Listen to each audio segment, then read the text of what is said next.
ఏమైంది నీ డిక్లరేషన్? నయ వంచనకు 4 ఏళ్ళు నిండింది, ఎక్కడ తెచ్చిండ్రు కాంగ్రెస్ వాళ్ళు అని చెప్పి గల్ల పట్టుకొని అడగండి. ఇక రుణమాఫీ కథ, ఇక అది ఎట్లా అంటే చెప్తే భారతం అంతా, రాస్తే రామాయణం అంటున్నది. ఏది రుణమాఫీ కథ? ఏమేమి చెప్పిన కాంగ్రెస్ వాళ్ళు ఆ రోజు మీకు యాదుకున్నదా? ఒకసారి చూపెడితే అది కూడా చూడు. రుణమాఫీ దేవా వాళ్ళు మాట్లాడిన మాటలు వాళ్ళ మాటలు నేను మీరు. కాంగ్రెస్ పార్టీ అధికారంలోకి వచ్చిన తక్షణమే రైతులకు ఏకకాలంలో 2 లక్షల రుణమాఫీ చేస్తాం.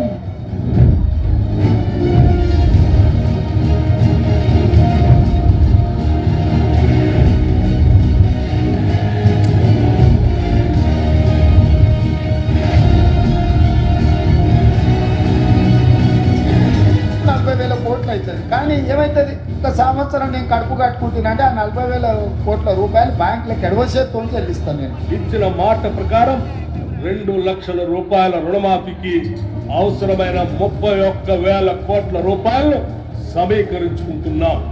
ఇప్పటికే 12,208 కోట్ల రూపాయల రుణమాఫీ రైతులందరికీ ఇక్కడ నుంచి అకౌంట్ నుంచి ట్రాన్స్ఫర్ అవుతూ ఉంటాయి. Statistics is saying that so far only 7,500 crores only have been revenue and given to the farmers. రైతు రుణమాఫీ చేసినాం, రైతు భరోసా అమలు చేసినాం. అందరికి వచ్చిందా రాలేదా అంటే నాకు తెలీదు. అందరికి వచ్చిందా రాలేదా అంటే నాకు తెలియదు. మరి నువ్వెందుకు ముఖ్యమంత్రి పీకనికా? నీకు ఎరువులు వచ్చినాయో రాదో తెలియదు, పైసలు పడ్డాయో లేవో తెలియదు, ఆటోలోళ్ళు చెత్త తీస్తున్నారో లేదో తెలియదు. మరి ఎందుకున్నావు నువ్వు? ఎలక్షన్లకు ముందేమో ఉరుకుండ్రి 2 లక్షలు తెచ్చుకోండి నేను రాగానే కడతా అన్నాడు. ఎక్కడ మొదలైంది కథ? రాగానే మీటింగ్ పెట్టిండ్రు బ్యాంకులతో. పెడితే బ్యాంకు వాళ్ళు చెప్పిర్రు, సారు 50,000 కోట్ల రూపాయలు కావాలి, మొత్తం 2 లక్షల రుణమాఫీ మీరు మాట ఇచ్చిన ప్రకారం చేయాలంటే 50,000 కోట్లు కావాలన్నారు. అంటే రేవంత్ రెడ్డి ఏమన్నాడు, 50,000 కోట్లు లేవు నా కాడ, 40,000 కోట్లు కడతా అన్నాడు. డైలాగ్ కొట్టిండి విన్నారు మీరు ఇప్పుడే. ఒక్క సంవత్సరం కడుపు కట్టుకుంటే 40,000 కోట్లు ఎడమ చేత్తో కట్టేస్తా అన్నాడు. మరి కట్టుకోలేదా కడుపు? దోసుకుంటూనే ఉన్నావా? నిండుతలేదా నీ కడుపు? 40,000 కోట్లు అన్నాడు. 40,000 కోట్లకెళ్ళి క్యాబినెట్కి పోయే వరకు మళ్ళీ 9,000 కోట్లు మింగిండు. 31,000 కోట్లు అని క్యాబినెట్లో పెట్టిండు. మరి ఆడికెళ్ళి మళ్ళా క్యాబినెట్కి వెళ్ళి అసెంబ్లీకి వచ్చే వరకు మళ్ళీ ఒక 5 కోట్లు మింగిండు. 26,000 కోట్లు అని చెప్పి బడ్జెట్లో పెట్టిండు. ఆడికెళ్ళి మళ్ళీ బడ్జెట్కి వెళ్ళి అసలు లెక్కల కాడికి రైతులకు పైసలు ఏడిసే కాడికి వస్తే ఇప్పుడే బట్టి విక్రమార్క గారు ఇంగ్లీష్లో చెప్పిండు, మీరు విన్నారు. 12,000 కోట్లే వేసిండు. అంటే చారానా కోడికి బారానా మసాలా, చారానా మోసం బారానా టోపీ అన్నట్టు ఇవాళ 50,000 కోట్ల కాడ మొదలైన 2 లక్షల రుణమాఫీ 12,000 కోట్లు ఇచ్చి చారానా మాత్రమే చేసి బారానా మంది రైతులను ఎండబెడుతున్న దగుల్బాజీ ప్రభుత్వం కాంగ్రెస్ ప్రభుత్వం. ఎన్నికలకు ముందేమో ఎగేసిండు, ఎన్నికల తర్వాతనేమో ఎగబెట్టిండు రుణమాఫీ. ఓట్లకు ముందు ఏతులు, ఓట్లు వేసుకున్నాకనేమో ఎగవేతలు.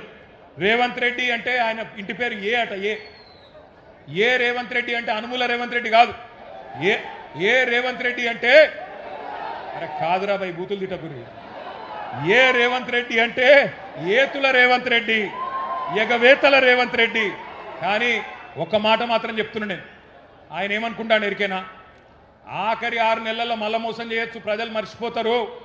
ఆఖరి 6 నెలలకు ఏదో 4,000 పెంచినట్టు చెప్తే ఆయన అంత ఆగమవుతారు, ఏం కాత్తి అన్ని మర్చిపోతారు.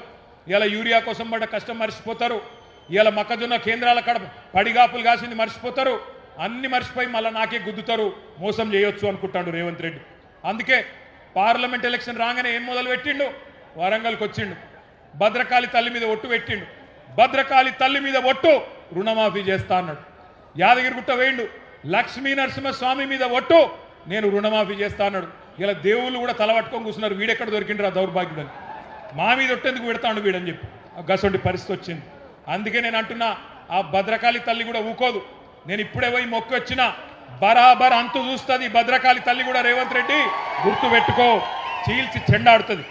ఇవాళ ఒక్క మాట, రుణమాఫీ ఎట్లుందంటే పంచపాండవులు మంచం కొల్ల కథలు ఎక్కున్నది. ఒక్క ఊర్లే ఈ రాష్ట్రంలో 12,769 గ్రామాలుంటే ఒక్క ఊర్లో కూడా రుణమాఫీ జరగలే. నేను అడిగిన అసెంబ్లీలో రేవంత్ రెడ్డిని, మళ్ళీ అలా వరంగల్ గడ్డ మీదకి వెళ్ళి అడుగుతున్నా, రేవంత్ రెడ్డి